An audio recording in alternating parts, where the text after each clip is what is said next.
লিটনের নাম ঠনঠন দাস। লিটন কুমার দাস বাংলাদেশের সর্বোচ্চ ব্যক্তিগত রানের মালিক, যাকে আমরা সবাই চিনি বাংলাদেশের হার্ড হিটার ওপেনার হিসেবে।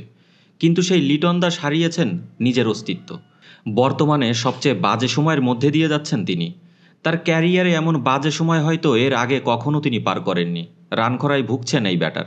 দীর্ঘদিন ধরে কথা বলছে না তার ব্যাট। শেষ 10 আন্তর্জাতিক ম্যাচে করেছেন মাত্র 96 রান। তার এই অফ ফর্ম নিয়ে চারদিকে হচ্ছে কঠিন আলোচনা সমালোচনা। আর এই সমালোচনা দেখে ক্ষেপেছেন জাতীয় দলের সাবেক অধিনায়ক খালেদ মাহমুদ সুজন। তিনি মনে করেন পারফরম্যান্স, ফর্ম ও অফ ফর্ম নিয়ে বেশি মাতামাতির কারণে বাংলাদেশ দল খেলার সময় অনেক বেশি চাপে থাকে।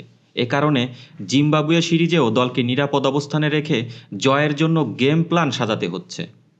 এবার ঢাকা প্রিমিয়ার লিগে লিটন দাস খেলেছিলেন আবাহনীর হয়ে এবং সুজনের অধীনে শিরোপাও নিজেদের করে নিয়েছে আরও একবার। ডিপিএল শেষে গণমাধ্যমের সাথে আলাপকালে সুজনের কাছে জানতে চাওয়া হয় জিম্বাবুয়ে সিরিজে বাংলাদেশ দলের সাবধানী ক্রিকেট নিয়ে। জবাবে সুজন বলেন, সেখানে কি আমাদের সবার দায়িত্ব নেই? লিটন প্রথম ম্যাচে রান করেনি। কালো যে রান খুব বেশি করেছে তাও আমি বলবো না।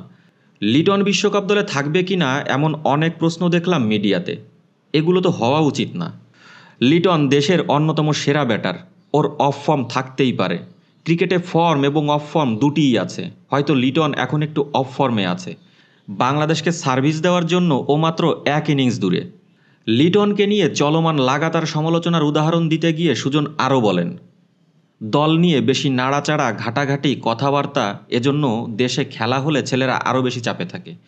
নিউজিল্যান্ড একটা ম্যাচ হারলে আমি দেখি না ওদের দেশের মানুষ তেমন প্রতিক্রিয়া দেখায়।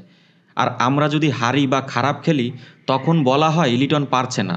লিটনের নাম ঠনঠন দাস হয়ে যায় তখন। লিটন এখন অনেক অভিজ্ঞ ব্যাটার, তাকে তার মতো খেলতে দেওয়া উচিত। ওর খেলা ওকেই চিন্তা করতে হবে।